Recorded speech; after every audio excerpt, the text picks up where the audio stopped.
They'll talk when they're ready. That's what everyone told Rose about her 2-year-old son, Max. She waited and waited.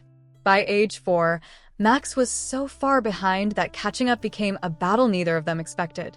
If you've heard this advice, stop everything and listen, because what I'm about to share could change your child's entire future. Hi, I'm Sarah, and I've spent over a decade working with families navigating early childhood development.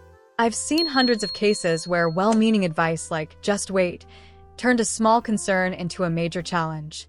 Today, I'm breaking down the dangerous myth that's keeping too many toddlers from getting the help they need. And before we dive in, let me ask you this. Have you ever been told to just wait and see about your child's development? Drop a comment below. I read every single one. Myth number 1. All kids develop at their own pace. Your child will talk when they're ready. Here's the truth. Yes, children develop differently. But there's a massive difference between normal variation and actual delay.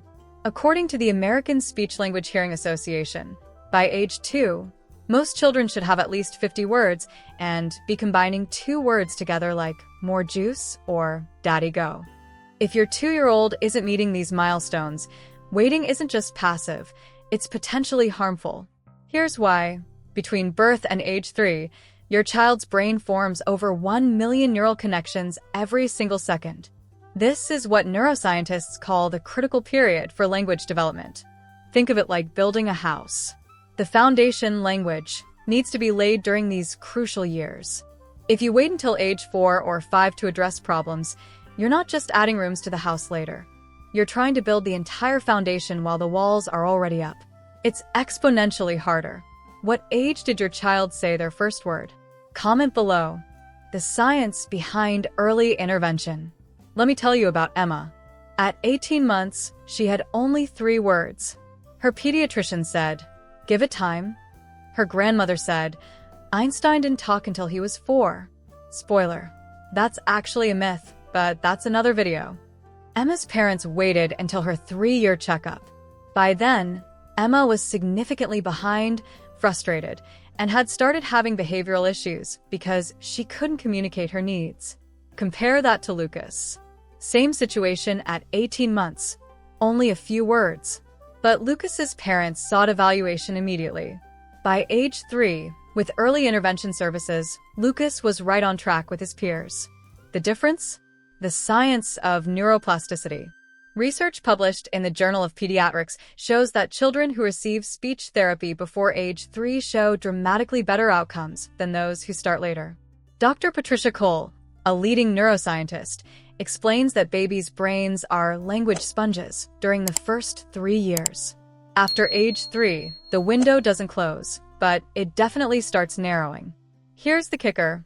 Early intervention isn't just about speech. Language delays can cascade into reading difficulties, social challenges, academic struggles, and even behavioral problems. One study from the National Institutes of Health found that children with untreated speech delays at age 2 were 5 times more likely to have reading difficulties in elementary school. The warning signs you shouldn't ignore. Let's get specific. Here are the red flags that mean you should seek evaluation now, not later.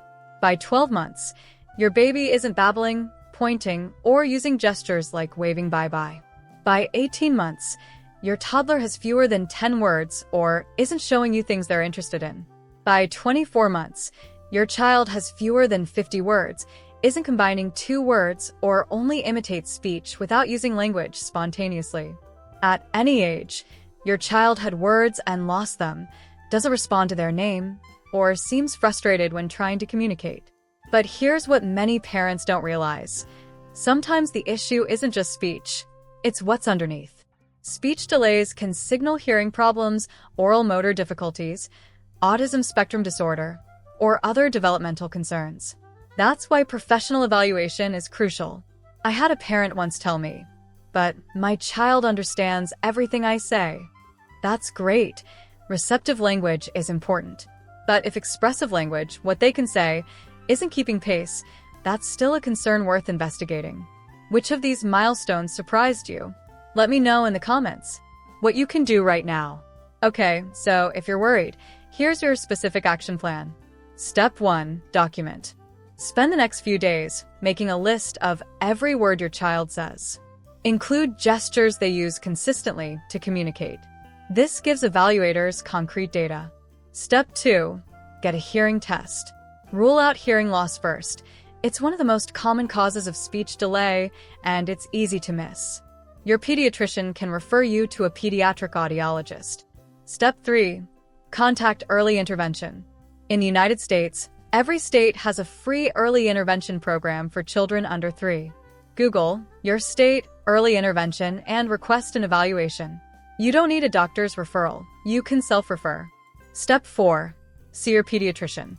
Get a comprehensive developmental screening. Don't accept "let's wait and see" if your gut tells you something's wrong. You know your child best. Step 5. Start language-rich activities at home today.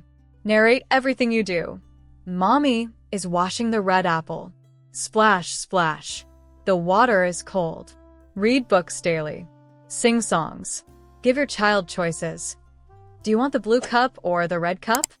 Wait for them to respond, even if it's just pointing, before giving them what they want.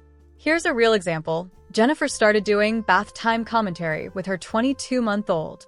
Let's put the duck eye in the water. Splash. Now the duck goes under. Where's the duck? There it is.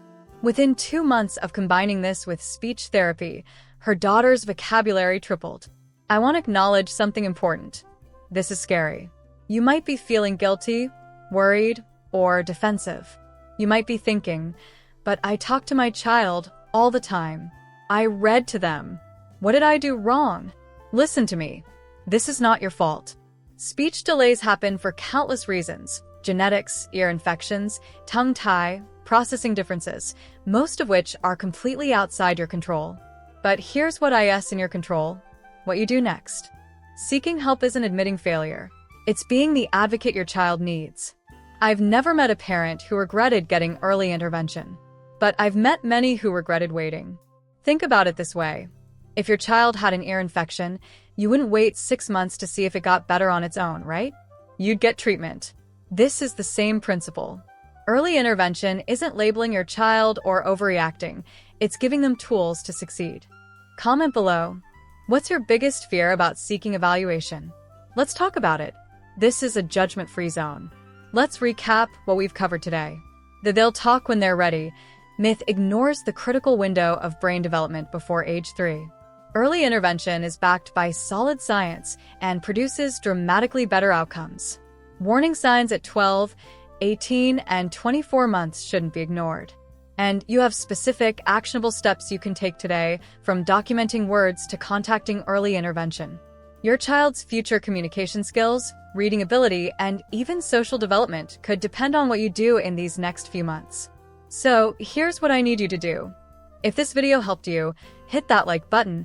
It helps other worried parents find this information. Subscribe and turn on notifications so you don't miss my upcoming video on the 10 activities that boost toddler language at home. And most importantly, comment below with your story or questions. Have you been told to just wait? What happened? Let's support each other. Remember, trusting your parental instinct isn't overreacting. It's exactly what your child needs. I'll see you in the next video, and until then, you've got this.